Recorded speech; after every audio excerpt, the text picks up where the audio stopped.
The subject of my paper is reassessing the regulation of apostasy.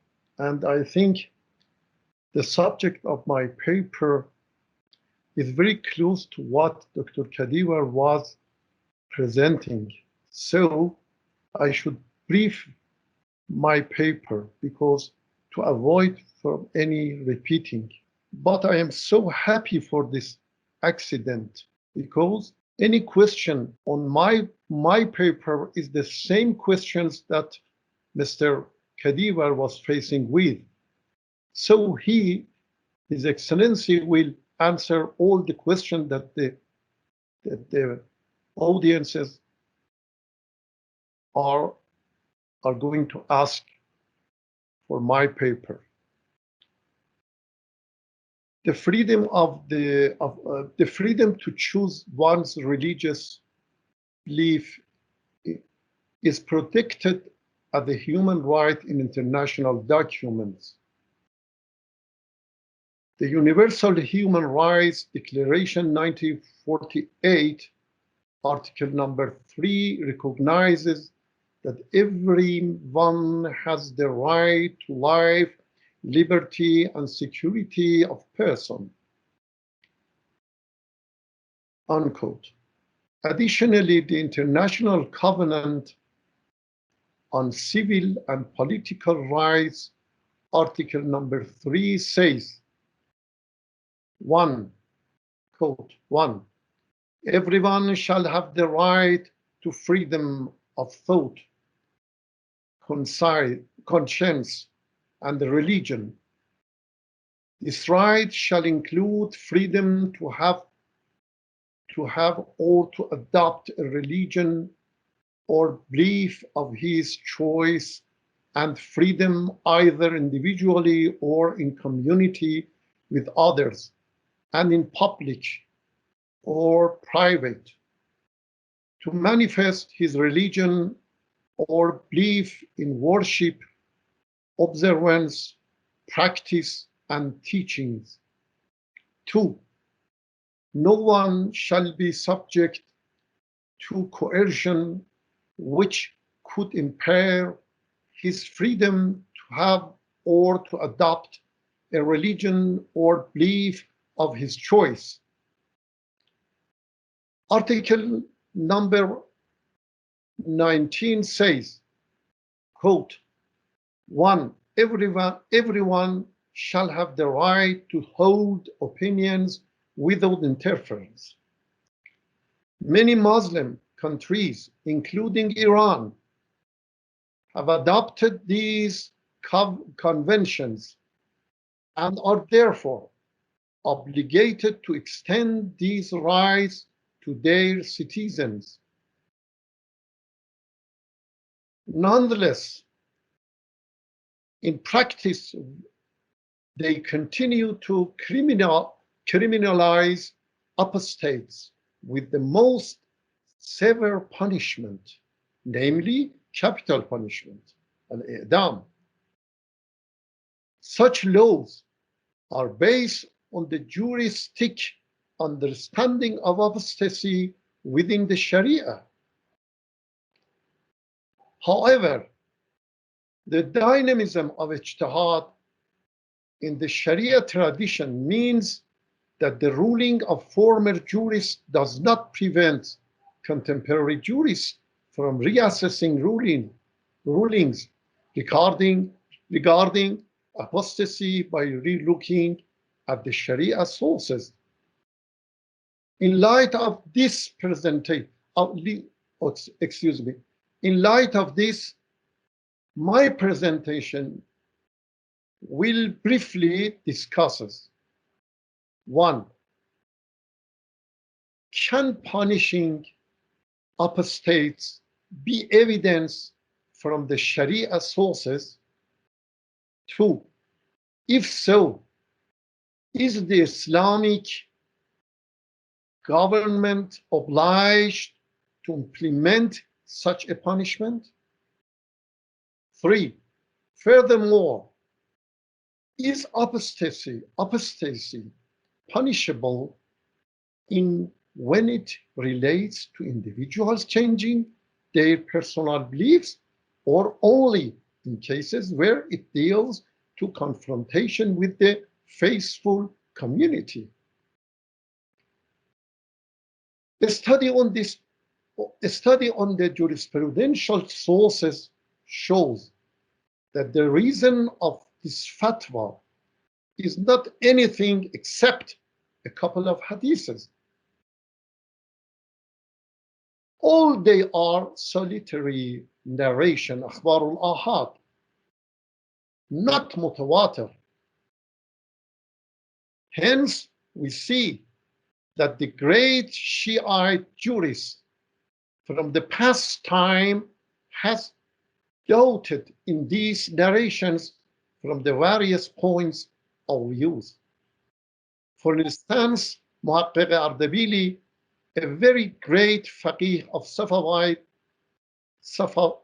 Safaviya, from the period of Safaviya, has criticized one hadith concerning, it's very, very famous, concerning the apostasy as follows. موثقي عمار الصاباتي قال سمعت أبا عبد الله عليه السلام يقول كل مسلم بين مسلمين ارتد عن الإسلام وجحد محمدا صلى الله عليه وآله نبوته وكذبه فإن دمه مباح لكل من سمع ذلك منه وامرأته باعنة منه يوم ارتد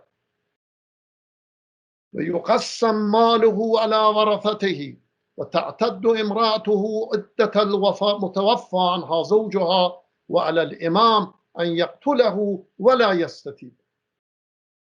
Ammar Sabati has narrated from Imam Sadiq, peace be upon him. He has raised every Muslim, the apostatized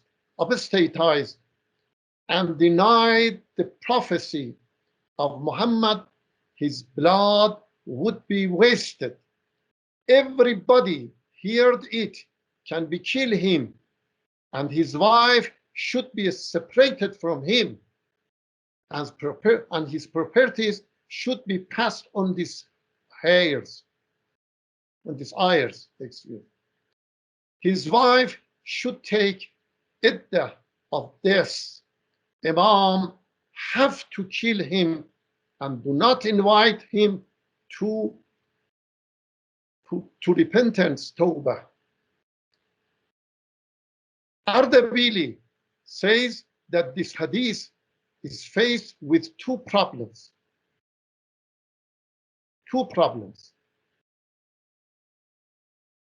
One is Za'f al-Sanad, and two, it is not valid because according to many great men of the science, Ilm al-Rajal, of the science of narration, Ammar of narration men, Ammar Sabati is from Fatahi school, not 12er.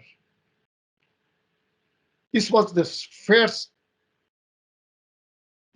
first problem. And the second one,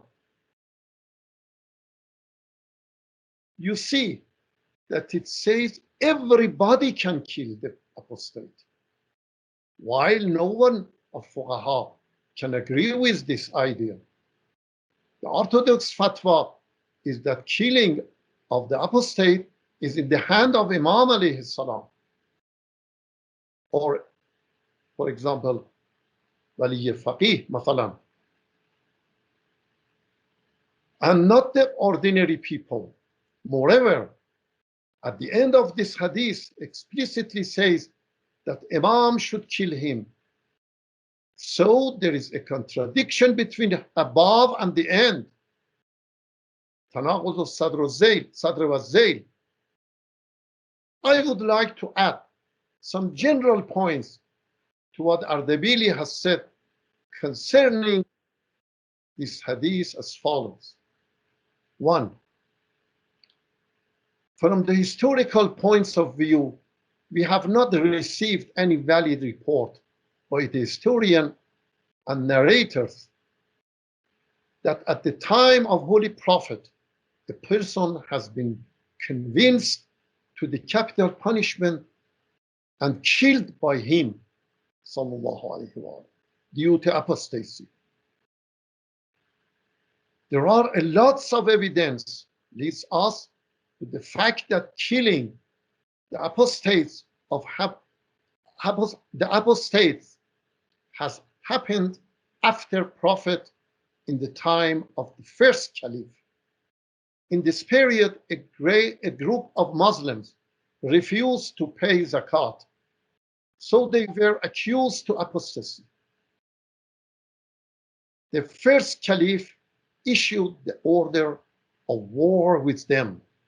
From this time, the subject of apostasy was raised, but no need to say that apostasy in that time has been a group of opposition against the Muslim society.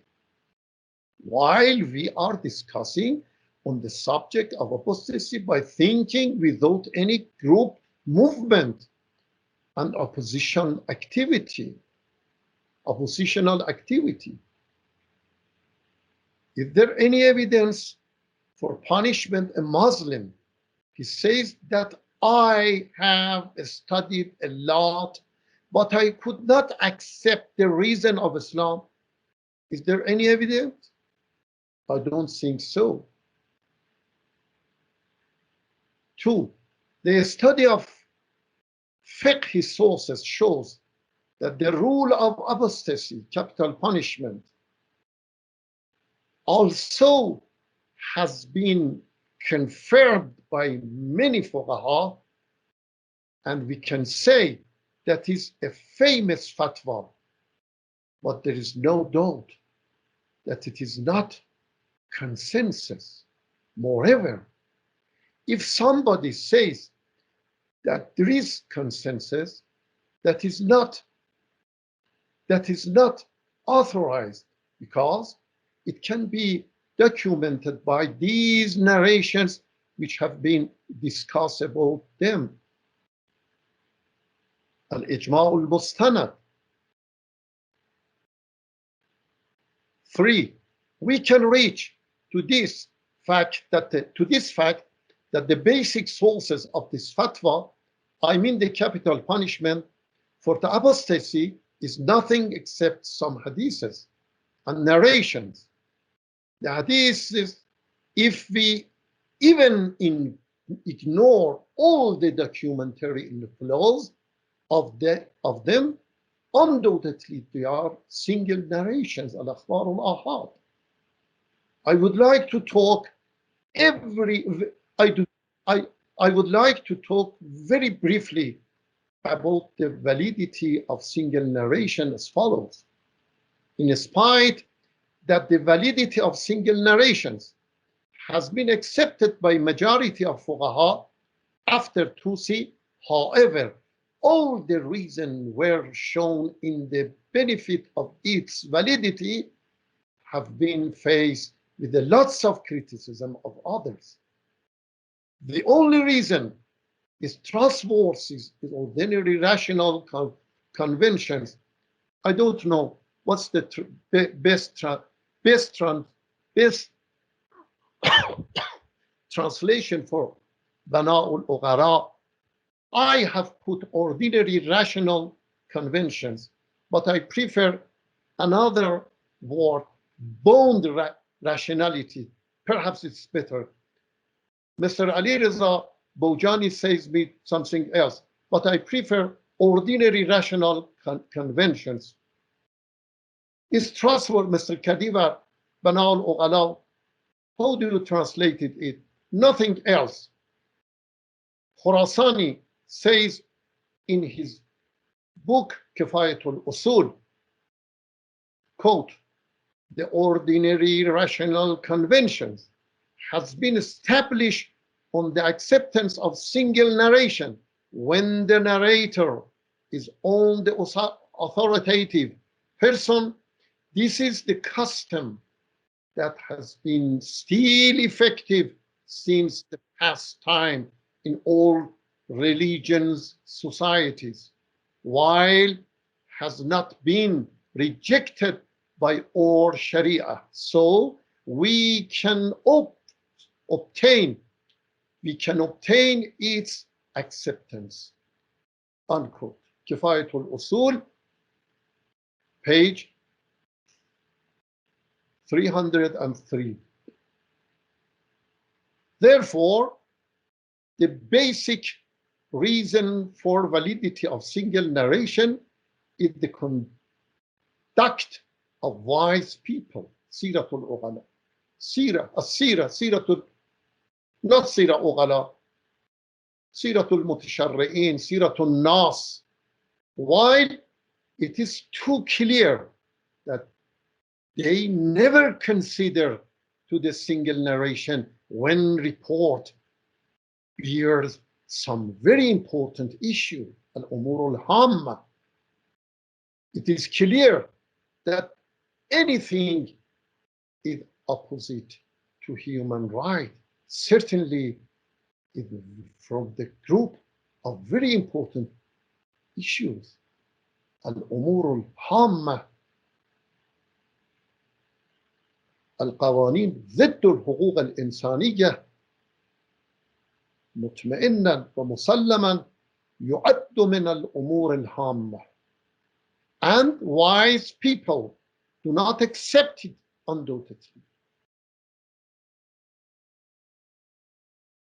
Since this point that I reported to the audiences, to the respectful audiences, many faqih, many great faqih, like Sheikh Mahmoud Shaltut, Mufti al-Azhar, and many others faqih from Ahl Sunnah, like Dr. Zuhaili, that Dr. Khadiva refers to him, as well as a great faqih in all ages. I mean, Ayatollah Mostafa Mohaghegh issued fatwa against this rule. Wassalamu alaikum wa rahmatullahi wa barakatuh.